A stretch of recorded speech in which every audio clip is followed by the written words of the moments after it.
ગઈકાલે નર્મદા જિલ્લામાં અતિભારે વરસાદથી પ્રભાવિત થયા બાદ આજે બીજા દિવસે પણ નર્મદા જિલ્લામાં ભારે વરસાદની સ્થિતિ જોવા મળી છે। ખાસ કરી આજે સવારથી જ નાંદોદ, તિલકવાડા અને ગરુડેશ્વર 3 તાલુકામાં ભારે વરસાદ થયો હોવાથી 3 તાલુકાઓ પ્રભાવિત થયા છે, જેમાં 2.5 થી 3 ઇંચ જેટલો વરસાદ થયો છે અને હજુ પણ વરસાદ ચાલુ છે।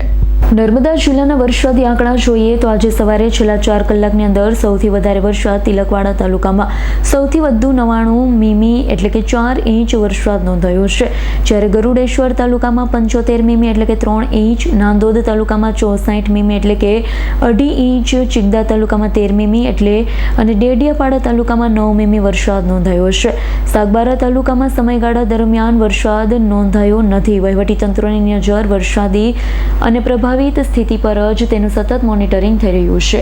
દીપક જગતાપનો રિપોર્ટ, S9 ન્યૂઝ, રાજપીપળા। અમારી તમામ માહિતીથી અપડેટ રહેવા માટે જોડાયેલા રહો S9 ન્યૂઝ સાથે।